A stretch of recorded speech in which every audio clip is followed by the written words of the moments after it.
ପ୍ରିୟ ଆତ୍ମନ୍, ମୁନି ସମାଜ ସହିତ ଅପାର ବିରୋଧ ରଖୁଥିବା କାରଣରୁ ମତବାଦୀ ଲୋକେ ଉତ୍ତ୍ୟକ୍ତ ହୋଇପଡ଼ିଛନ୍ତି। ଏହି କ୍ରୋଧ ଯୋଗୁଁ ସେମାନଙ୍କ ପ୍ରଶ୍ନ ବହୁତ ବିଚିତ୍ର ଓ ପାଗଳାମି ଭରା ହୋଇଥାଏ। ଖଗଡ଼ିଆ ଆର୍ଯ୍ୟ ସମାଜର କେନ୍ଦ୍ର। ଖଗଡ଼ିଆରେ ମତବାଦୀ ଈଶ୍ୱରକୁ ମାନୁଥିବା ମତବାଦୀ ଲୋକଙ୍କର ଗୋଟିଏ ଗଡ଼ ଅଛି। ଏଠାକାର କେତେକ ଲୋକଙ୍କ ପ୍ରଶ୍ନ ହୋଇଛି ଯେ, ଯେବେ ରୋଗ କୌଣସି ଚିଜ୍ ନୁହେଁ, ତେବେ ଗୋରଖପୁରରେ ପ୍ଲେଗ୍ କାହିଁକି ହେଲା?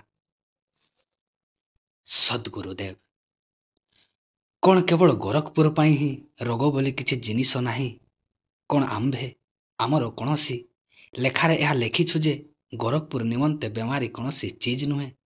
ପ୍ରଶ୍ନକର୍ତ୍ତାର ତ ଏହା ପଚାରିବା ଉଚିତ ଥିଲା ଯେ, ଯଦି ରୋଗ ବୋଲି କୌଣସି ଜିନିଷ ନାହିଁ, ତେବେ ସଂସାରରେ ପ୍ଲେଗ୍ କାହିଁକି ଅଛି? ଏହି ପ୍ରଶ୍ନ ତ ତାଙ୍କର ସେହି ସମୟରେ କରିବା ଉଚିତ ଥିଲା, ଗତ ବର୍ଷ ଯେତେବେଳେ ଖଗଡ଼ିଆରେ ପ୍ଲେଗ୍ ବ୍ୟାପିଥିଲା।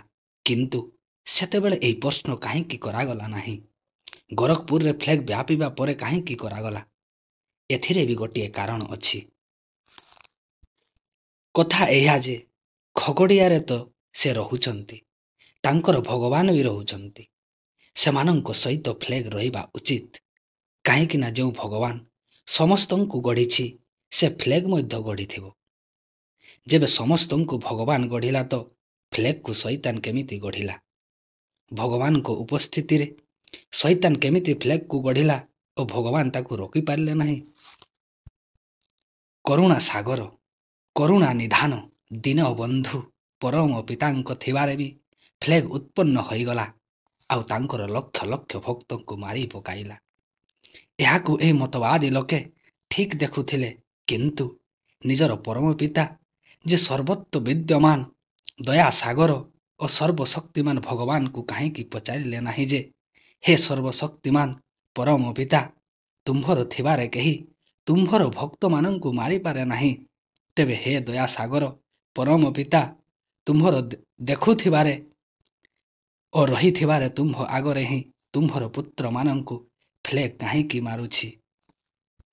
କିନ୍ତୁ ମସଲା ଏହା ଯେ, 9-10 ଲଡ଼କେ ଏକ ସନ୍ତୋଷ, ଗାଧା ମାରେ କୁଛ ନେହିଁ ଦୋଷ। ପଣ୍ଡିତର ପୁଅ ଗାଈ ମାରିଲେ ଦୋଷ ନାହିଁ। ଭଗବାନ ଦେଖୁଥିବାରେ ଓ ରହିଥିବାରେ ନୂଆଖାଲି ଓ ପଞ୍ଜାବରେ ଈଶ୍ୱରଙ୍କ ପୁତ୍ରମାନଙ୍କର ଦୁର୍ଦ୍ଦଶା ହେଲେ କିଛି ପ୍ରଶ୍ନ ନାହିଁ। ଖୁଦା ମିଆଁ ରହିଲେ ବି ବିବାହରେ ଖୁଦାର ବୁନ୍ଦାମାନଙ୍କୁ କିଛି ଦୁର୍ଦ୍ଦଶା ହେଲେ କିଛି କଥା ନାହିଁ। ମତବାଦୀ ଲୋକଙ୍କ ମନରେ କୌଣସି ପ୍ରଶ୍ନ ଉତ୍ପନ୍ନ ହେଲା ନାହିଁ। କିନ୍ତୁ ଯେଉଁ ଗୋରଖପୁରରେ ମୁଁ ରହୁଛି, ସେଠାରେ ପ୍ଲେଗ୍ ହେଲା। ମତବାଦୀ ଲୋକେ ପ୍ରଶ୍ନର ଝଡ଼ ଲଗାଇଦେଲେ। ଆଗକୁ ଯାଇ ଏହି ପ୍ରଶ୍ନର ପ୍ରସଙ୍ଗରେ ଏହି ମତବାଦୀ ସାହେବ କହିଛନ୍ତି ଯେ, ଗୋରଖପୁରରେ ଯଦି ପ୍ଲେଗ୍ ହେଲେ ବି ଜ୍ଞାନ ଶକ୍ତି ପ୍ରେସ୍ କାହିଁକି ଏହି କାରଣରୁ ବନ୍ଦ ହେବ? କ'ଣ ଯୋଗେଶ୍ୱରଜୀଙ୍କ ଏମିତି ଶକ୍ତି ନାହିଁ ଯେ ତାକୁ ବନ୍ଦ କରିଦେବେ? ସଦ୍ଗୁରୁଦେବ, ଦେଖିଲେ ଆପଣ, ସବୁ ପ୍ରଶ୍ନର ମୂଳରେ ଏହି ଭାବ ରହିଛି ଯେ, ଯେଉଁଠି ଯୋଗେଶ୍ୱରଜୀ ରହିଛନ୍ତି, ସେଠାକୁ ପ୍ଲେଗ୍ କିପରି ଯିବ? ସେଠାରେ ପ୍ଲେଗ୍ର ଡର କ'ଣ? କିନ୍ତୁ ଖଗଡ଼ିଆର ଏହି ମତବାଦୀ ମନୁଷ୍ୟ ଏହା କେବେ ଚିନ୍ତା କରିନାହାନ୍ତି ଯେ, ଯେବେ ନିରାମୟ, ନିର୍ବିକାର, ସର୍ବହିତକାରୀ, ସର୍ବନିୟନ୍ତା ଓ ସର୍ବଶକ୍ତିମାନ ପରମ ପିତା ଭଗବାନ ସର୍ବବ୍ୟାପକ ଅଛନ୍ତି, ତେବେ ସଂସାରରେ ପ୍ଲେଗ୍ କାହିଁକି ଅଛି? ଯେଉଁଠି ଭଗବାନ ପଶିକିରି ଅଛନ୍ତି, ସେଠାକୁ ପ୍ଲେଗ୍ କିଭଳି ପଶି ଆସୁଛି? ଜ୍ଞାନଶକ୍ତି ପ୍ରେସ୍କୁ ଚଳାଇବା ଲୋକ ଯୋଗେଶ୍ୱରଜୀ ନୁହନ୍ତି। ତାଙ୍କୁ ଚଳାଇ ପ୍ରେସ୍ମେନ୍, ସେଥିରେ କାଳି ଲଗାଇ ଇଙ୍କମେନ୍, ତହିଁରେ ଟାଇପ୍ଗୁଡ଼ିକୁ ଯୋଡ଼େ କମ୍ପୋଜିଟର, ତାକୁ ଡିଷ୍ଟ୍ରିବ୍ୟୁଟ୍ କରେ ଡିଷ୍ଟ୍ରିବ୍ୟୁଟର। ଏ ସଭିଏଁ ନା ସାଧନ କରନ୍ତି ନା ମୁନୀଶ୍ୱରଜୀଙ୍କ ଶିଷ୍ୟ ଅଟନ୍ତି। ଏମାନଙ୍କ ମଧ୍ୟରୁ ଅନେକ ଈଶ୍ୱର ଭକ୍ତ ମଧ୍ୟ ଅଛନ୍ତି, ଯେଉଁମାନେ ରୋଗକୁ ଓ ରୋଗକୁ ଗଢ଼ିଥିବା ଭଗବାନଙ୍କୁ ନିଜର ମସ୍ତିଷ୍କରେ ନିଜର ପିଲାଦିନରୁ ବହିଛନ୍ତି। ସେମାନେ ଆସି ଆସି ଓ ସେମାନଙ୍କ ଅଶୁଭ ଭାବନାକୁ ଶୁଣାଇ ଶୁଣାଇ ଜ୍ଞାନଶକ୍ତି ପ୍ରେସ୍ର ମୁନିମାନଙ୍କୁ ମଧ୍ୟ ଡରାଇ ଦିଅନ୍ତି। ଅଧିକତର ପ୍ରେସ୍ର କର୍ମଚାରୀ ତ ମତବାଦୀ ଲୋକ, ସେମାନେ ପଳାଇଗଲେ ଓ ପଳାଇବାକୁ ଚାହିଁବେ ତ ପ୍ରେସ୍ କିପରି ଚାଲିବ? ପୁଣି ଆମ୍ଭର ଶିକ୍ଷା ତ ଏଇଆ ଯେ ନିଆଁ ଲାଗିଲେ ସେଠାରୁ ପଳାଅ। ଯଦି ନ ପଳାଇବ ନିଆଁରେ ପୋଡ଼ି ହୋଇ ମରିବ। ଏହା ତ ମତବାଦୀମାନଙ୍କର କଥା ଯେ ରାମ ଭକ୍ତ ହନୁମାନ ନିଜ ଲାଞ୍ଜରେ ନିଆଁ ଲଗାଇଲେ ବି ନିଜେ ପୋଡ଼ି ମଲେ ନାହିଁ, ତ ଭଗବାନଙ୍କ ଉପସ୍ଥିତିରେ ତାଙ୍କ ଭକ୍ତ ହେଲେ ମଧ୍ୟ ଭଲା ନିଆଁରୁ କିଏ ପୋଡ଼ିଯିବ ନାହିଁ? ସେ ଥିଲେ ମଧ୍ୟ ନିଆଁ ଲାଗିଗଲେ ସର୍ବପ୍ରଥମେ ଭକ୍ତମାନେ ଆଗ ପଳାନ୍ତି ଏବଂ ମତବାଦୀ ଲୋକେ ହିଁ କଲିକତାରେ, ନୂଆଖାଲିରେ ଓ ପଞ୍ଜାବରେ ଜଳାଇ ଦିଆଗଲେ ଏବଂ ମତବାଦୀ ଲୋକେ ହିଁ ଜଳାଇଲେ। ସମଗ୍ର ସଂସାରେ ଆମ୍ଭର କୌଣସି ଖାଣ୍ଟି ଶିଷ୍ୟ ବା ମୁନି ନା ମତବାଦୀ ଝଗଡ଼ାରେ ମରାଯାଉଛି ନା ମତବାଦୀ ଝଗଡ଼ାରେ ପଡ଼ୁଛି। ଜ୍ଞାନଶକ୍ତି ପ୍ରେସ୍ର ମୁନି ହିଁ ନୁହନ୍ତି। କୌଣସି ମତବାଦୀ କର୍ମଚାରୀ ବି ନା ଆଜି ପର୍ଯ୍ୟନ୍ତ ମରିଛନ୍ତି ନା ଫ୍ଲେଗ୍ରେ ପଡ଼ିଛନ୍ତି। ଜ୍ଞାନଶକ୍ତି ପ୍ରେସ୍ର ପାଖରେ ହିଁ ଜଣେ ମତବାଦୀ ଲୋକଙ୍କର ପ୍ରେସ୍ ଅଛି। ସେଠାରେ ଲୋକ ବେମାର ହେଲେ ଓ ମରିଗଲେ। ଈଶ୍ୱରଙ୍କ ଇଚ୍ଛାରୁ ଓ ଭଗବାନଙ୍କ କୃପାରୁ ସବୁ ଈଶ୍ୱରଙ୍କ ଭକ୍ତ ଓ ଖୁଦାଙ୍କ ବୃନ୍ଦାମାନେ ଫ୍ଲେଗ୍ ଓ ହଇଜାରେ ମରୁଛନ୍ତି ଓ ମତବାଦୀ ଲଢ଼େଇରେ ଜିଅନ୍ତା ଜଳାଇ ଦିଆଯାଉଛନ୍ତି। କିନ୍ତୁ କେହି ହେଲେ ମତବାଦୀ ମନୁଷ୍ୟ ମତବାଦ ଓ ଭଗବାନଙ୍କୁ ପରିତ୍ୟାଗ କରିବାକୁ ପ୍ରସ୍ତୁତ ନୁହନ୍ତି। କିନ୍ତୁ କୌଣସି ମୁନିର ଯଦି କୌଣସି ପିଲା କେଉଁଠି ମରିଗଲା, ତେବେ ମତବାଦୀମାନେ କହୁଛନ୍ତି ଯେ ଛାଡ଼ି ଦିଅ ମୁନି ସମାଜକୁ, ନହେଲେ ତୁମ୍ଭେ ବି ମରିବ। ଏହି ମତବାଦୀ ଲୋକଙ୍କୁ କେହି ଏହା ପଚାରୁନାହାନ୍ତି ଯେ ଯେବେ ସବୁ ମତବାଦୀ ମରିଗଲେ ଏବଂ ହଜାର ହଜାର ନୀତି ମରୁଛନ୍ତି, ତ ସେମାନେ ମତବାଦ ଓ ଭଗବାନଙ୍କୁ ମାନିବା କାହିଁକି ଛାଡ଼ୁନାହାନ୍ତି? ମତବାଦୀ ଲୋକେ ମୋ ଉପରେ ଏଇଥିପାଇଁ ବହୁତ ରୁଷ୍ଟ ଅଛନ୍ତି ଯେ ମୁଁ କହୁଛି ଯେ ବେମାରୀ କୌଣସି ଚିଜ୍ ନୁହେଁ। ଯଦ୍ୟପି ଏହି ବାକ୍ୟ ଏହି ପ୍ରକାରର ଏହି ଅବସରରେ ତାଙ୍କର ହିଁ ଅଟେ, ମୋର ନୁହେଁ, ତଥାପି ମୁଁ ଉତ୍ତର ଦେବାକୁ ପ୍ରସ୍ତୁତ ଅଛି। ବେମାରୀ କୌଣସି ଚିଜ୍ ନୁହେଁ। ଏହାକୁ ମୋଠାରୁ ବେଶୀ ମତବାଦୀ ଲୋକଙ୍କୁ ହିଁ ମାନିବାକୁ ପଡ଼ିବ। ଏହାର କାରଣ ଏଇଆ ଯେ ଯଦି ବେମାରୀ କୌଣସି ଚିଜ୍ ନୁହେଁ, ତେବେ ଈଶ୍ୱର ବି କୌଣସି ଚିଜ୍ ନୁହେଁ। ଏହା ପ୍ରମାଣିତ ହେବ। ଦୁଇଥିରୁ ଗୋଟିଏ ହିଁ ଜିନିଷ ପ୍ରମାଣିତ ହେବ। ଗୋଟିଏର ହିଁ ଅସ୍ତିତ୍ୱ ରହିବ, ଚାହେଁ ଈଶ୍ୱରର ରହୁ ବା ବେମାରୀର। ଗୋଟିଏ ବସ୍ତୁ ଗୋଟିଏ ହିଁ ପାଖରେ, ଗୋଟିଏ ହିଁ ସ୍ଥାନରେ, ଗୋଟିଏ ହିଁ ସମୟରେ ଆଲୋକ ଓ ଅନ୍ଧକାର ଦୁହେଁ ରହିପାରିବେ ନାହିଁ, କାହିଁକି ନା ଦୁହେଁ ପରସ୍ପର ବିରୋଧୀ ଅଟନ୍ତି। ବେମାରୀ ବିକାର ଅଟେ, ଯାହା କୌଣସି ନା କୌଣସି ବିକାରରୁ ହୋଇଥାଏ ଏବଂ ଈଶ୍ୱର ନିର୍ବିକାର। ଦୁହେଁ ଆଲୋକ ଓ ଅନ୍ଧକାର ପରି ପରସ୍ପର ବିରୋଧୀ ଅଟନ୍ତି। ଏକ ହିଁ କାଳରେ, ଏକ ହିଁ ସ୍ଥାନରେ, ଏକ ହିଁ ଅଣୁର, ଏକ ହିଁ ପାଖରେ ଦିନ ଓ ରାତି ଦୁହେଁ କିପରି ରହିବେ? ସଂସାରରେ ଯଦି ସବୁ ସ୍ଥାନରେ, ସବୁରେ, ସବୁଠାରେ ନିର୍ବିକାର ରହିଛି, ତେବେ ବିକାର ଓ ରୋଗ କେଉଁଠି ରହିଛି? ଏହା ତ ମାନିବାକୁ ପଡ଼ିବ ଯେ ଯେଉଁଠି ଯେଉଁଠି ନିର୍ବିକାର ରହିଛି, ସେଠାରେ ବିକାର ରହିପାରିବ ନାହିଁ। ଯେଉଁଠି ଯେଉଁଠି ନିରାମୟ ରହିଛି, ସେଇଠି ସେଇଠି ରୋଗ ରହିପାରିବ ନାହିଁ। ଆମୟ ନାମ ଅଟେ ରୋଗର, ତେଣୁ ନିରାମୟ ନାମ ତାହାର ଯାହାର ରୋଗ ନାହିଁ, ଯେ ରୋଗ ଓ ବିକାରରୁ ରହିତ। ତେଣୁ ଯଦି କେଉଁଠି କୌଣସି ସ୍ଥାନରେ, କୌଣସି ଅଣୁରେ, କୌଣସି ପାଖରେ ବିକାର ରହିଛି, ରୋଗ ରହିଛି, ତେବେ ସେଠାରେ ନିର୍ବିକାର ଓ ନିରାମୟ ବି ରହିଛି। ଏହା କିପରି ମାନି ହେବ? ଆଉ ଯଦି କୌଣସି ସ୍ଥାନରେ ନିର୍ବିକାର ଈଶ୍ୱର ନାହିଁ, ତେବେ ସେ ସର୍ବବ୍ୟାପକ କିପରି? ଯଦି ଈଶ୍ୱର ସର୍ବବ୍ୟାପକ ନୁହେଁ, ଏକଦେଶୀ, ତେବେ ସେ ମତବାଦୀ ଲୋକଙ୍କ ଅନୁସାରେ ଈଶ୍ୱର ହିଁ ସିଦ୍ଧ ହେବ ନାହିଁ। ତେଣୁ ରୋଗ ଯଦି କୌଣସି ବସ୍ତୁ ଅଛି, ତେବେ ଈଶ୍ୱର ହିଁ ସିଦ୍ଧ ହେଉନାହିଁ। ଆଉ ଯଦି ଈଶ୍ୱର ଅଛି, ତେବେ ରୋଗ କୌଣସି ବସ୍ତୁ ନୁହେଁ। ରୋଗ କୌଣସି ବସ୍ତୁ ନୁହେଁ, ମନର କଳ୍ପନା ବା ମନର ଭ୍ରମ। ମସ୍ତିଷ୍କରେ ରୋଗର କଳ୍ପନା ବା ଭାବନା ବାହାରିଗଲେ ରୋଗ ତୁରନ୍ତ ଭଲ ହୋଇଯାଏ ବା ଭଲ ହେବାକୁ ଲାଗେ। ହୋମିଓପାଥିକ ଚିକିତ୍ସାର ଆବିଷ୍କାରକ ହେନି ମେନ୍ ମଧ୍ୟ ଏହା କହିଛନ୍ତି। ତାଙ୍କର ମଧ୍ୟ ଏହି ଭାବ ଯେ ରୋଗ ମସ୍ତିଷ୍କର ହିଁ ବିକାର। ମସ୍ତିଷ୍କ କଳ୍ପନା କରିବାର ଯନ୍ତ୍ର। ଅପବିତ୍ର, ଅଶୁଦ୍ଧ ବା ଅଶୁଭ ଭାବନା କଳ୍ପନା ମନୁଷ୍ୟକୁ ରୋଗରେ ପକାଏ। ଜଡ଼ବସ୍ତୁ ଯେଉଁଥିରେ କଳ୍ପନା ନାହିଁ, ରୋଗରେ ପଡ଼େ ନାହିଁ। ଶଙ୍ଖ ମର୍ମର ପଥରକୁ ସର୍ଦ୍ଦି ହୁଏ ନାହିଁ। ଚେତନର କଳ୍ପନା ହୋଇଥାଏ। ଅଶୁଭ, ଅଶୁଦ୍ଧ ବା ଅପବିତ୍ର ଭାବର କଳ୍ପନା ମନୁଷ୍ୟକୁ ରୋଗରେ ପକାଏ। ଏହି ସିଦ୍ଧାନ୍ତ ଅନୁସାରେ ହୋମିଓପାଥି ଡାକ୍ତରର ଔଷଧରେ ଏତେ କମ୍ ମାତ୍ରାରେ ଔଷଧ ଥାଏ ଯେ ସେଥିରେ ଔଷଧ ଅଛି ଏହା ନ କହିବା ଭଲ। କେବେ କେବେ ତ ଖାଲି ସୋରିଷ ପରି ଚିନିର ଗଳି ଦିଅନ୍ତି, କିନ୍ତୁ ରୋଗୀ ଏହି ବିଶ୍ୱାସ ଓ କଳ୍ପନା କାରଣରୁ ଭଲ ହୋଇଯାଏ ଓ ଆମ୍ଭେ ଏକ ଭଲ ଡାକ୍ତରର ଔଷଧ କରିଛୁ ଯାହାଙ୍କର ଔଷଧରେ ବହୁତ ଲୋକ ଭଲ ହୋଇଯାଇଛନ୍ତି, ତେଣୁ ଆମେ ମଧ୍ୟ ଭଲ ହୋଇଯିବୁ। କେବେ କେବେ ଗୋଟିଏ ଗୋଟିଏ ଦିନରେ 100 ବା 400 ରୋଗୀଙ୍କୁ ମୁଁ ଭଲ କରିଦେଇଛି, ଯେଉଁମାନଙ୍କ ଏହା ବିଶ୍ୱାସ ଥିଲା ଯେ ଏହାଙ୍କ ଫୁଙ୍କା ଜଳରେ ଆମ୍ଭେ ଅବଶ୍ୟ ଭଲ ହୋଇଯିବୁ।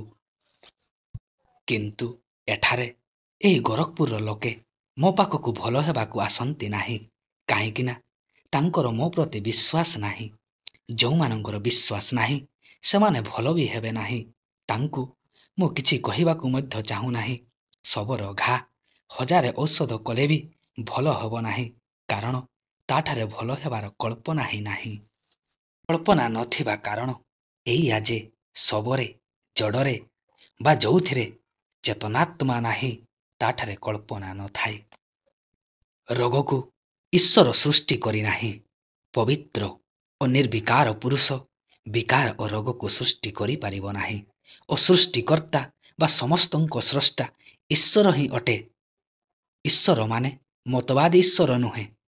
ତେଣୁ ଯଦି ରୋଗକୁ ଈଶ୍ୱର ସୃଷ୍ଟି କରିନାହିଁ ତେବେ ତାହା ହୋଇନାହିଁ ତ ହୋଇନାହିଁ। ଯାହାର ସୃଷ୍ଟି ହିଁ ହୋଇନାହିଁ ତାହା କୌଣସି ଚିଜ୍ ନୁହେଁ। ଯଦି ତାହା କୌଣସି ଜିନିଷ ଜଣାପଡ଼ୁଛି ତେବେ ତାହା ମସ୍ତିଷ୍କର ଭ୍ରମ। ରୋଗ କୌଣସି ବସ୍ତୁ ନୁହେଁ। ଯଦି ଅଛି ତେବେ କେବଳ ମନୁଷ୍ୟର ଅଶୁଭ ଓ ଅପବିତ୍ର ଭାବର କଳ୍ପନା କାରଣରୁ ଅଛି।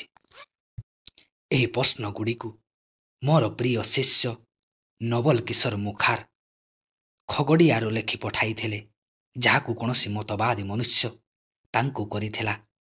ମୋର ପ୍ରିୟ ଶିଷ୍ୟ ମୁଖାର ସାହେବଙ୍କୁ ଏହିପରି ପ୍ରଶ୍ନଗୁଡ଼ିକର ଉତ୍ତର ସେହିଠାରେ ହିଁ ଦେଇଦେବାର ଥିଲା। ଏସବୁ ଉତ୍ତର ମୋ ଶିଷ୍ୟମାନଙ୍କୁ, ଏପରି ଶିଷ୍ୟ ଯେଉଁମାନେ ମୋର ପୁସ୍ତକ ଗୁଡ଼ିକୁ ସ୍ୱାଧ୍ୟାୟ ଓ ମନନ କରୁଛନ୍ତି ଓ ସାଧନ କରୁଛନ୍ତି, ଦେଇଦେବା ଉଚିତ। କାହିଁକିନା ମୋ ସେହିପରି ଶିଷ୍ୟମାନଙ୍କ ଠାରୁ ଏହି କଥା ଲୁଚି ରହିପାରିବ ନାହିଁ। କାହିଁକିନା ଏହିପରି ପ୍ରଶ୍ନଗୁଡ଼ିକର ଉତ୍ତର ଦେବାରେ ଅନ୍ୟ ଲୋକମାନଙ୍କର ମଧ୍ୟ ଲାଭ ଥିଲା। ତେଣୁ ଏହାର ଉତ୍ତର ଦେଇଦେଲି। ଜଣେ ମୁନି ସଦ୍ଗୁରୁଦେବଙ୍କୁ ପତ୍ର ଦ୍ୱାରା କିଛି ପ୍ରଶ୍ନ ପଚାରିଛନ୍ତି। ଲେଖିଛନ୍ତି, ଆପଣଙ୍କ ଅମୂଲ୍ୟ ପ୍ରବଚନ ଗଳାରେ ଶୁଣି ଚିତ୍ତରେ ଏକ ପ୍ରକାର ଉତ୍ତେଜନା ଜନ୍ମି ଯାଇଛି। ଏବେ ମୁଁ ବିଶେଷ ହଇରାଣରେ ପଡ଼ିଯାଇଛି। ଆପଣ ଅକାଟ୍ୟ ପ୍ରମାଣ ଦ୍ୱାରା ଈଶ୍ୱରର ସ୍ଥିତିକୁ ଏକାଥରକେ ନିର୍ମୂଳ କରି ପକାଇଲେ ମୁଁ କ'ଣ କରିବି? ଏକାଥରେ କର୍ତ୍ତବ୍ୟ ବିମୂଢ଼ ହୋଇଯାଇଛି। ମୋର ବାପା ମଧ୍ୟ ଜଣେ ଖାଣ୍ଟି ଆର୍ଯ୍ୟ ସମାଜୀ ଅଟନ୍ତି। ଆପଣଙ୍କ ପୁସ୍ତକ ଗୁଡ଼ିକୁ ଦେଖି ଅତ୍ୟନ୍ତ ଆଶ୍ଚମ୍ବିତ ହୋଇ ପଡ଼ିଛନ୍ତି। କୃପା କରି ଶୀଘ୍ର ଏ 2ଟି ପ୍ରଶ୍ନର ଉତ୍ତର ଦେଇ ମୋତେ ଶାନ୍ତି ପ୍ରଦାନ କରନ୍ତୁ। ପ୍ରଥମ ପ୍ରଶ୍ନ ଥିଲା, ମୋର ଯୁବକ ପୁଅ ଯାହାର ଔଷଧ ପତ୍ରରେ ବିଶେଷ ଖର୍ଚ୍ଚ କଲି ଓ ପ୍ରବନ୍ଧ କଲି, କିନ୍ତୁ ବଞ୍ଚାଇ ପାରିଲି ନାହିଁ। ଯେବେ ଭୂପର ବି ଭୂପ ଓ ଭଗବାନର ବି ଭଗବାନ ଅଟୁ, ତେବେ ଏପରି କାହିଁକି ହେଲା? ଏବଂ ଦ୍ୱିତୀୟ ପ୍ରଶ୍ନଟି ଥିଲା, ଶ୍ରୀମାନ 2ଟି ବିବାହ କଲେ, କାହିଁକି ନା ସନ୍ତାନ ହଉ, କିନ୍ତୁ ଗୋଟିଏ ବି ପୁଅ ହେଲା ନାହିଁ। ତେବେ ତ ଭଗବାନଙ୍କ ଶକ୍ତିକୁ ମାନିବାକୁ ପଡ଼ିବ। ସଦ୍ଗୁରୁଦେବ ଶ୍ରୀକୃଷ୍ଣଙ୍କ ପରି ଭଗବାନ ବା ଆର୍ଯ୍ୟ ସମାଜର ମତରେ ଶ୍ରୀକୃଷ୍ଣଙ୍କ ପରି ମହାତ୍ମା ନିଜ ବଂଶର ହଜାର ହଜାର ପୁଅ ନାତି ଓ ଝିଅ ନାତିଙ୍କୁ, ଯେଉଁମାନେ ସଂଖ୍ୟାରେ 56 କୋଟି ଥିଲେ ଓ ଯେଉଁମାନେ ପରସ୍ପର ଲଢ଼ି ମରିଗଲେ, ଶ୍ରୀକୃଷ୍ଣ ଭଗବାନ ତାଙ୍କୁ ବଞ୍ଚାଇ ପାରିନଥିଲେ। ନୂଆଖାଲି ଓ ପଶ୍ଚିମ ପଞ୍ଜାବରେ କେତେ ନିରାକାର ଓ ସାକାର ଭଗବାନଙ୍କ ଭକ୍ତମାନେ ମାରି ଦିଆଗଲେ ଓ ଜୀଅନ୍ତା ଜଳାଇ ଦିଆଗଲେ। ତାଙ୍କୁ ନା ନିରାକାର ଭଗବାନ ବଞ୍ଚାଇ ପାରିଲା, ନା ସାକାର ବଡ଼ ବଡ଼ ଡାକ୍ତର ବୈଦ୍ୟ ହାକିମମାନଙ୍କର ପୁଅମାନେ ମରିଗଲେ, କିନ୍ତୁ ଔଷଧ ବଞ୍ଚାଇ ପାରିଲା ନାହିଁ।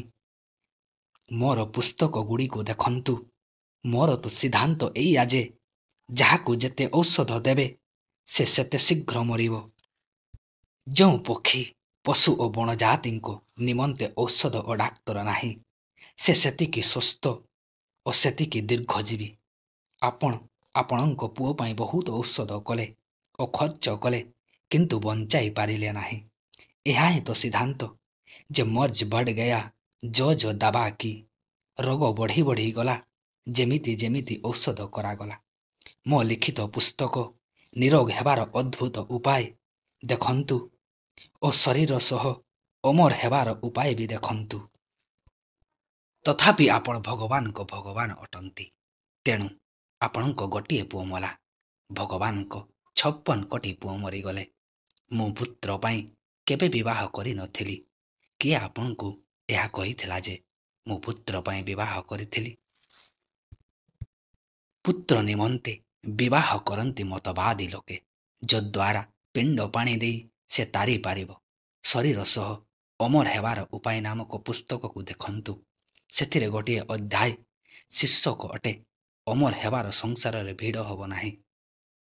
ଏଥିରେ ଏହା ବତାଇ ଦିଆଯାଇଛି ଯେ ମୋ ପରି ଲୋକେ କାହିଁକି ପୁତ୍ର ଚାହାନ୍ତି ନାହିଁ ଏବଂ କାହିଁକି ମୋ ପରି ଲୋକଙ୍କ ପୁଅ ହେବା ଉଚିତ ନୁହେଁ।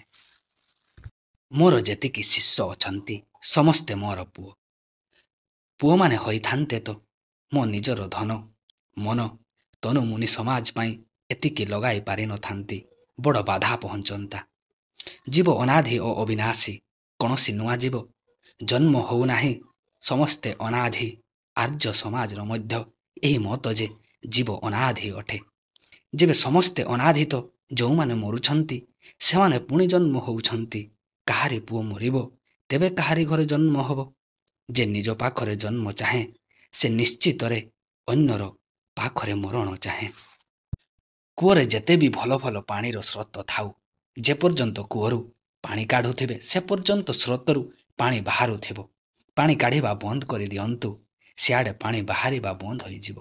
ଗାଡ଼ିରୁ ଲୋକେ ଓହ୍ଲାଇବେ ନାହିଁ ତ ଅନ୍ୟମାନେ ଚଢ଼ିବେ କେମିତି? ଝାଡ଼ା ହେବ ନାହିଁ ତ ଭୋକ ମଧ୍ୟ ଲାଗିବ ନାହିଁ। ମରିଲେ ହିଁ ଲୋକ ଜନ୍ମନ୍ତି। ଆପଣ ଯେବେ ପୁତ୍ର ଚାହିଁଲେ ତ କାହାରି ସେଠାରେ ମଲା। ଅନ୍ୟ କେହି ଚାହିଁଲା ତ ଆପଣଙ୍କଠାରେ ମଲା। କାହାରି ପୁଅ ମରିବ ନାହିଁ ତ ଅନ୍ୟ କାହାରିଠାରେ ଜନ୍ମିବ କେମିତି? ଏସବୁ ଜାଣି ଧୈର୍ଯ୍ୟ ଧରନ୍ତୁ, ଶୋକ ଛାଡ଼ି ଦିଅନ୍ତୁ। ଆପଣଙ୍କ ସେ ପୁଅ ନା ସାଧନ କରୁଥିଲା, ନା ମୁନି ସମାଜର ସଦସ୍ୟ ଥିଲା। ଭଗବାନଙ୍କୁ ମାନୁଥିଲା, ଔଷଧ ବି ଖାଉଥିଲା, ତଥାପି ମଲା। ତେଣୁ ଔଷଧ ଭଗବାନଙ୍କୁ ଛାଡ଼ନ୍ତୁ। ନା ଭଗବାନ ଆପଣଙ୍କ ପୁଅକୁ ବଞ୍ଚାଇ ପାରିଲା, ନା ଔଷଧ ବଞ୍ଚାଇ ପାରିଲା, ନା ଆଉ ମତବାଦ ବଞ୍ଚାଇ ପାରିଲା। ମାନେ ହେଲା, ଯଦି ମରିବାକୁ ହିଁ ଅଛି ତ ଭଗବାନ ଆଗରେ ଲାଞ୍ଜ କାହିଁକି ହଲାଯିବ? ସାଧନ କରନ୍ତୁ, ସ୍ୱତନ୍ତ୍ର ରୁହନ୍ତୁ। ଏଥିରେ କିଛି କ୍ଷତି ନାହିଁ, ଲାଭ ହିଁ ଅଛି। ମୁଁ ଭଗବାନଙ୍କୁ ମାନୁନାହିଁ, ତେଣୁ ମୋର ପୁଅ ନାହିଁ, ଏମିତି କଥା ନୁହେଁ। ଯଦି ଭଗବାନଙ୍କୁ ମାନିବାରେ ପୁଅ ହୋଇଥାନ୍ତା ଏବଂ ଭଗବାନ ନିଜର ପୁତ୍ରମାନଙ୍କୁ ରକ୍ଷା କରୁଥାନ୍ତା, ତ ନୂଆଖାଲି, ପୂର୍ବବଙ୍ଗ, ପଶ୍ଚିମ ପଞ୍ଜାବରେ ଭଗବାନଙ୍କ ଭକ୍ତମାନଙ୍କର ଏତେ ପୁଅ ଏତେ ନିର୍ଦ୍ଦୟତା ସହ ମାରି ଦିଆଯାଇନଥାନ୍ତେ। ମନୁଷ୍ୟ ତ ସତକୁ ସତ ଭଗବାନଙ୍କ ଭଗବାନ ଅଟେ। କାହିଁକିନା ସଂସାରରେ ଯେତିକି ଭଗବାନ ଅଛନ୍ତି ଆଉ ଯେତିକି ଭଗବାନମାନଙ୍କର ଘର ରହିଛି, ସବୁ ମନୁଷ୍ୟର ତିଆରି ବା ମନୁଷ୍ୟ ଦ୍ୱାରା ତିଆରି। ନିରାକାର ସାକାର ସବୁ ପ୍ରକାର ଭଗବାନ ମନୁଷ୍ୟର କଳ୍ପନା। ମନୁଷ୍ୟ ହିଁ ମନୁଷ୍ୟକୁ ଉତ୍ପନ୍ନ କଲା, ବିଭିନ୍ନ ପ୍ରକାରର ଈଶ୍ୱରମାନଙ୍କ କଳ୍ପନା କଲା। ଆପଣ ମୋତେ ହିଁ କାହିଁକି ଆକ୍ଷେପ କରୁଛନ୍ତି?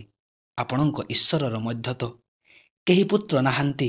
ଖ୍ରୀଷ୍ଟିଆନମାନଙ୍କ ଭଗବାନଙ୍କର ଅବଶ୍ୟ ଗୋଟିଏ ପୁଅ ଥିଲା।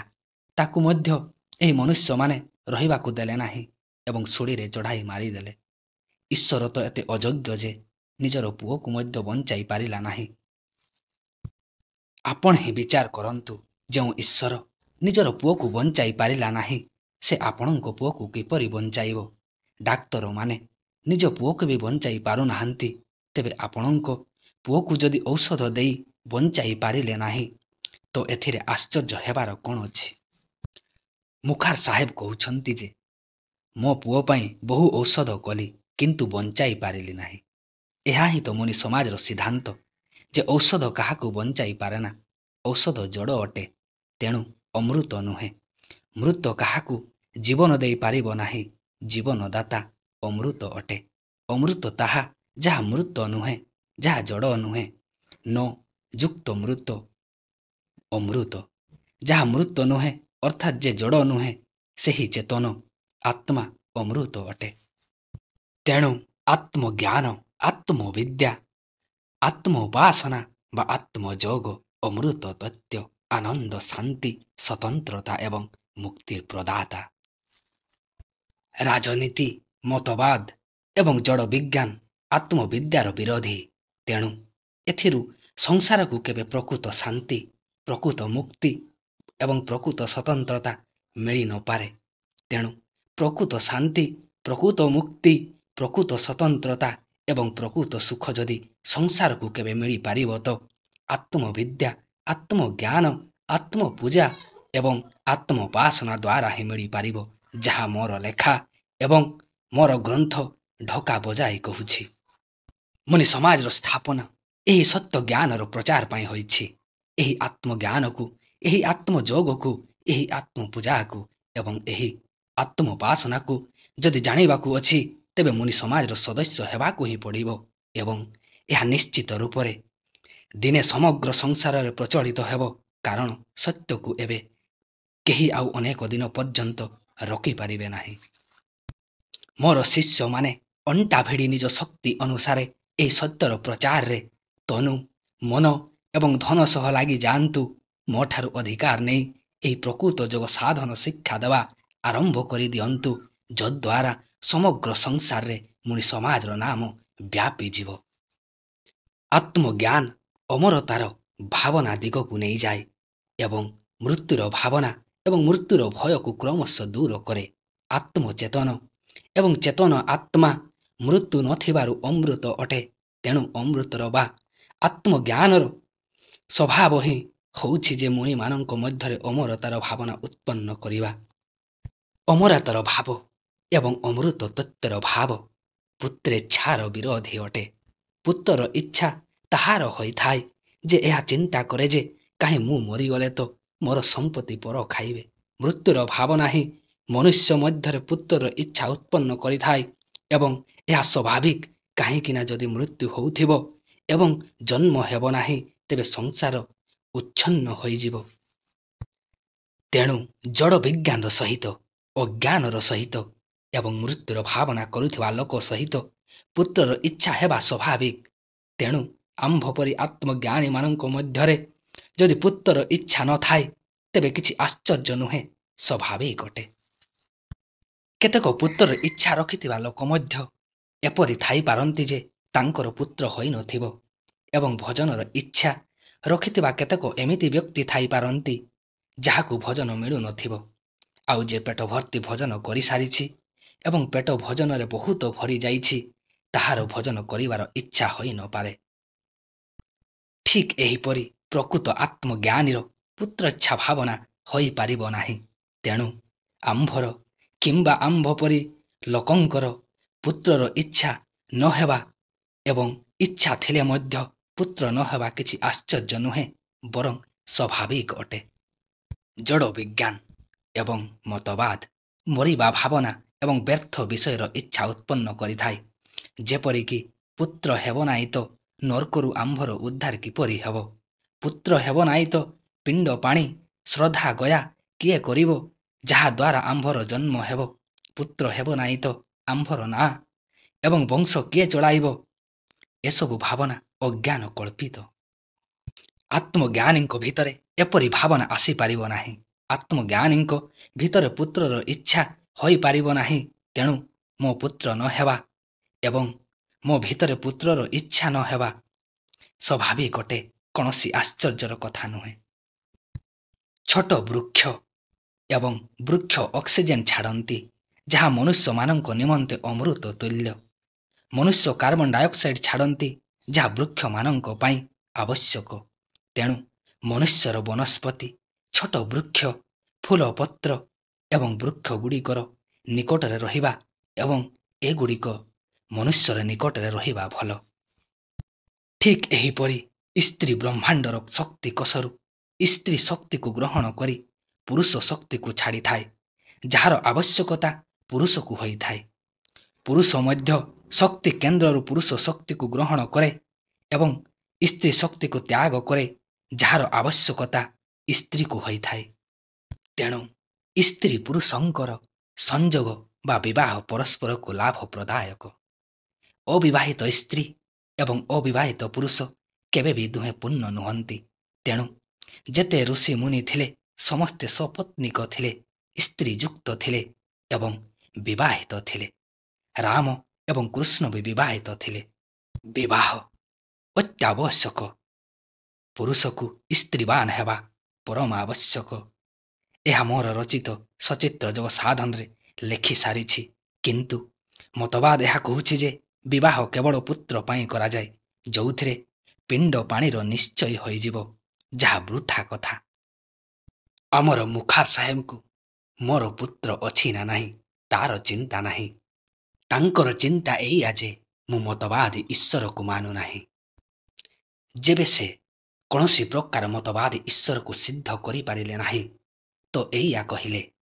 ମୁଖା ସାହେବ ଦେଖିଲେ ଯେ ମୁଁ ଏପରି ପ୍ରଶ୍ନର ଉତ୍ତର ଦେଇପାରିବି ନାହିଁ, ଆଉ ସେ ଈଶ୍ୱର ପକ୍ଷ ସମର୍ଥନ କରିବାରେ କିଛି ସଫଳ ହେବେ।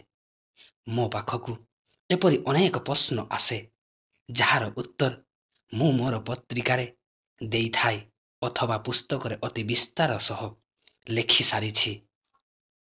ତେଣୁ ଏପରି ପ୍ରଶ୍ନର ଉତ୍ତର ମୁଁ ଦେବାକୁ ଉଚିତ ଭାବୁନାହିଁ। ମୁଁ ଏପରି ପ୍ରଶ୍ନର ଉତ୍ତର ମଧ୍ୟ ଦେବାକୁ ଚାହୁଁନାହିଁ ଯଦ୍ୱାରା କିଛି ଲାଭ ହୁଏ ନାହିଁ। ମୁଖାର ସାହେବଙ୍କ ଏହି ପ୍ରଶ୍ନର ଉତ୍ତର ଏଇଥିପାଇଁ ଦିଆଗଲା ଯେ ଏହାଦ୍ୱାରା ବହୁ ଲୋକଙ୍କର ଲାଭ ହେବ।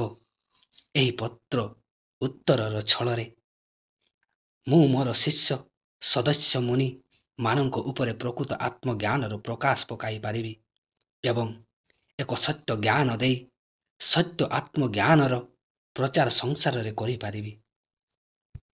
ଏବେ ଆମ୍ଭର ମୁନିମାନଙ୍କ ମଧ୍ୟ ଏହା କର୍ତ୍ତବ୍ୟ ଯେ ମନ ପ୍ରାଣ ଲଗାଇ ପ୍ରଚାର କରିବେ ଏବଂ ପ୍ରଚାରରେ ସହାୟକ ହେବେ। ମୁଁ ଏତିକି ହିଁ ଚାହୁଁଛି, ଏହାଦ୍ୱାରା ମୋର ପରିଶ୍ରମ ସଫଳ ହେବ। ଆମ୍ଭେ ଆମ୍ଭର ଶିଷ୍ୟମାନଙ୍କୁ, ଯେଉଁମାନେ ପ୍ରକୃତରେ ଆମ୍ଭର ପୁତ୍ର ଅଟନ୍ତି, ତାଙ୍କୁ ଏହା କହିବାର ଅଛି ଯେ ସେମାନେ ସମସ୍ତେ ମୁନି ସମାଜର ଏହି ସତ୍ୟ ଆତ୍ମଜ୍ଞାନର ପ୍ରଚାର କରି ଏହା ସିଦ୍ଧ କରିଦିଅନ୍ତୁ ଯେ ଆମ୍ଭେ ଅପୁତ୍ରିକ ନୁହୁଁ। ଆମ୍ଭର ହଜାର ହଜାର ପ୍ରକୃତ ପୁତ୍ର ରହିଛନ୍ତି ଏବଂ ସେମାନେ ଏଭଳି ପୁତ୍ର ଯେ ସେପରି ଅନ୍ୟ କାହାରି ନାହାନ୍ତି। ଏହାଦ୍ୱାରା ମୋତେ ଏବଂ ମୋର ସ୍ତ୍ରୀକୁ ସନ୍ତୋଷ ମିଳିବ, ଆଉ ଆମ୍ଭେ ଏତେ ଆନନ୍ଦ ମନାଇବୁ ଯେତିକି ଆନନ୍ଦ କୌଣସି ପୁତ୍ରବାନକୁ ଆଜି ପର୍ଯ୍ୟନ୍ତ ମିଳିନଥିବ। ସଂସାରରେ ସମାନ କର୍ଷଣ ଶକ୍ତି କାମ କରୁଛି। ଏହାକୁ ମୁଁ ମୋର ଅନେକ ଲେଖାରେ ସିଦ୍ଧ କରିସାରିଛି। ଏହି ନିୟମାନୁସାରେ ସ୍ଥୂଳ ସ୍ଥୂଳକୁ ଟାଣେ ଏବଂ ସୂକ୍ଷ୍ମ ସୂକ୍ଷ୍ମକୁ ଟାଣେ। ଡାଳରୁ ଖସୁଥିବା ଫଳ ସ୍ଥୂଳ ହୋଇଥିବା କାରଣରୁ ଧରା ତଳକୁ ଟାଣି ହୋଇ ଆସେ ଏବଂ ଜଳୁଥିବା କାଠର ସୂକ୍ଷ୍ମ ପରମାଣୁ, ଯାହା ଧୂଆଁ ରୂପରେ କାଠରୁ ଅଲଗା ହେଉଥାନ୍ତି, ସୂକ୍ଷ୍ମ ହୋଇଥିବା କାରଣରୁ ସୂକ୍ଷ୍ମାଦି ସୂକ୍ଷ୍ମ ଆକାଶ ଆଡ଼କୁ ଟାଣି ହୋଇଯାଆନ୍ତି। ସମାନକୁ ସମାନ ଟାଣେ। ଏହି ନିୟମ ଅତ୍ୟନ୍ତ ଅଟଳ। ସବୁ ପ୍ରାଣୀଙ୍କ ସ୍ତ୍ରୀ ଜାତିଠାରୁ ଏହି ଶକ୍ତି ବାହାରୁଥାଏ, ଯାହା ସବୁ ପ୍ରାଣୀଙ୍କ ପୁରୁଷ ଜାତି ନିମନ୍ତେ ଉପଯୋଗୀ ହୋଇଥାଏ। କିନ୍ତୁ ଏହି ଶକ୍ତିର ଆଦାନ ପ୍ରଦାନ ନିଜର ହିଁ ଜାତିର ସ୍ତ୍ରୀ ପୁରୁଷମାନଙ୍କ ମଧ୍ୟରେ ହୋଇଥାଏ। ଏହି ନିୟମାନୁସାରେ ମନୁଷ୍ୟ ଜାତିର ସ୍ତ୍ରୀ ଶକ୍ତି ବା ପୁରୁଷ ଶକ୍ତିର ଆଦାନ ପ୍ରଦାନ ମନୁଷ୍ୟ ଜାତିର ସ୍ତ୍ରୀ ପୁରୁଷମାନଙ୍କ ମଧ୍ୟରେ ହୋଇପାରିବ, ପଶୁପକ୍ଷୀ ମାନଙ୍କ ମଧ୍ୟରେ ନୁହେଁ। ଅନ୍ୟ ଜାତିର ପୁରୁଷ ସହ ଅନ୍ୟ ଜାତିର ସ୍ତ୍ରୀ ସଙ୍ଗତି ଦ୍ୱାରା ଏପରି ଶକ୍ତି ଯଦ୍ୟପି ମିଳୁଥାଏ, ତଥାପି ବହୁତ କମ୍ ନାମମାତ୍ରକୁ। ଜାତି ମଧ୍ୟରେ ବି, ଅର୍ଥାତ୍ ମନୁଷ୍ୟ ଜାତିର ସ୍ତ୍ରୀ ପୁରୁଷଙ୍କୁ ମଧ୍ୟ ମନୁଷ୍ୟ ଜାତିର ସବୁ ସ୍ତ୍ରୀ ପୁରୁଷଙ୍କ ଠାରୁ ଏକ ସମାନ ଶକ୍ତି ମିଳିନଥାଏ। ସମାନ ବିଚାର, ସମାନ ସ୍ୱଭାବ, ସମାନ ସିଦ୍ଧାନ୍ତ ଏବଂ ସମାନ ଗୁଣକର୍ମ ଥିବା ସ୍ତ୍ରୀ ପୁରୁଷଙ୍କ ମଧ୍ୟରେ ଏହି ଶକ୍ତିର ପରସ୍ପର ପୂର୍ଣ୍ଣ ସଞ୍ଚାର ହୋଇଥାଏ। ତେଣୁ ଏହିପରି ହିଁ ସ୍ତ୍ରୀ ପୁରୁଷଙ୍କ ମଧ୍ୟରେ ପରସ୍ପରର ଅଧିକ ପ୍ରେମ ହୋଇଯାଇଥାଏ ଏବଂ ସଂସାରରେ ଅତି ଦୂରରେ ରହିଥିଲେ ମଧ୍ୟ ପରସ୍ପର ଏକ ଆରକକୁ ଟାଣି ନିଅନ୍ତି ଏବଂ ଅଧିକତର ଏପରି ଯୋଡ଼ିର ବିବାହ ସମ୍ବନ୍ଧ ବି ହୋଇଯାଇଥାଏ। ଯେଉଁଠାରେ ଏହିପରି ଯୋଡ଼ିର ମିଳନ ହୋଇନଥାଏ ସେଠାରେ ବା ସେହି ଘରେ ନିତ୍ୟ କଳହ ହେଉଥାଏ ଏବଂ ଏହିପରି ଅମେଳ ସ୍ତ୍ରୀ ପୁରୁଷଙ୍କ ମଧ୍ୟରେ ପ୍ରେମ ବି ନଥାଏ। କଠୋର ମତବାଦୀ ଏବଂ କଠୋର ରାଜନୈତିକ ତଥା ସାମାଜିକ ପୁରୁଷମାନଙ୍କ ବିବାହ ସମ୍ବନ୍ଧ ପ୍ରାୟ ବିପରୀତ ହିଁ ହୋଇଥାଏ। ମତବାଦୀ, ସାମ୍ପ୍ରଦାୟିକ, ରାଜନୈତିକ ନିୟମ ଏବଂ ଧର୍ମଶାସ୍ତ୍ରର ଆଇନ ସ୍ତ୍ରୀ ପୁରୁଷଙ୍କ ପ୍ରକୃତ ସମ୍ବନ୍ଧରେ ବାଧକ ହୋଇଥାନ୍ତି। ଏଡୱାର୍ଡ ରାଜନୈତିକ ଏବଂ ଧାର୍ମିକ ବନ୍ଧନ କାରଣରୁ ରାଜଗାଦି ରହି ତାଙ୍କ ପ୍ରେମିକାକୁ ବିବାହ କରିପାରିନଥିଲେ ଏବଂ ବିବାହ ଓ ପ୍ରେମର କାରଣରୁ ତାଙ୍କୁ ରାଜଗାଦି ଛାଡ଼ିବାକୁ ପଡ଼ିଥିଲା। ଅନନ୍ୟ ପ୍ରେମ ସେହି ସ୍ତ୍ରୀ ପୁରୁଷଙ୍କ ପରସ୍ପରର ହୋଇଥାଏ ଯେଉଁମାନଙ୍କ ମଧ୍ୟରେ ଉପରେ କହିଥିବା ଶକ୍ତିର ଆଦାନ ପ୍ରଦାନ ବିଶେଷ ରୂପରେ ହୋଇପାରେ। ତେଣୁ ଏହି ବିବାହ ସମ୍ବନ୍ଧ ସ୍ତ୍ରୀ ପୁରୁଷଙ୍କ ଠିକ୍ ଯୋଡ଼ି ତେବେ ଯାଇ ଲାଗିପାରିବ ଯେତେବେଳେ ସଂସାରର ମତବାଦ ଏବଂ ରାଜନୀତିର ବନ୍ଧନ ରହିବ ନାହିଁ ଏବଂ ସମସ୍ତ ସ୍ତ୍ରୀ ପୁରୁଷ ଅତ୍ୟନ୍ତ ସ୍ୱତନ୍ତ୍ର, ଅତ୍ୟନ୍ତ ସ୍ୱାଧୀନ ଏବଂ ପୂର୍ଣ୍ଣ ରୂପରେ ସ୍ୱାବଲମ୍ବୀ ହେବେ। ସଂସାରକୁ ସେହିପରି ଦିନ ଦେଖିବାକୁ ତେବେ ଯାଇ ମିଳିବ ଯେବେ ସଂସାରରେ ମୁନି ସମାଜର ପ୍ରଚାର ହୋଇଯିବ। ଅବିବାହିତ ସ୍ତ୍ରୀ ଏବଂ ଅବିବାହିତ ପୁରୁଷ ସର୍ବଦା ପୂର୍ଣ୍ଣ ନୁହନ୍ତି। ସେହି ସ୍ତ୍ରୀ ଧନ୍ୟ ଯାହାକୁ ଏହି ଜ୍ଞାନ ଅନୁସାରେ ହିଁ ଉପଯୁକ୍ତ ପୁରୁଷ ମିଳିଛି ଏବଂ ସେହି ପୁରୁଷ ଧନ୍ୟ ଯାହାର ସଙ୍ଗିନୀ ସ୍ତ୍ରୀ ଠିକ୍ ଏହିପରି। ଏପରି ସୁଯୋଗ୍ୟ ସ୍ତ୍ରୀବାନ ପୁରୁଷ ହିଁ ଧନ୍ୟ ଏବଂ ପୂର୍ଣ୍ଣ ଯୋଗୀ।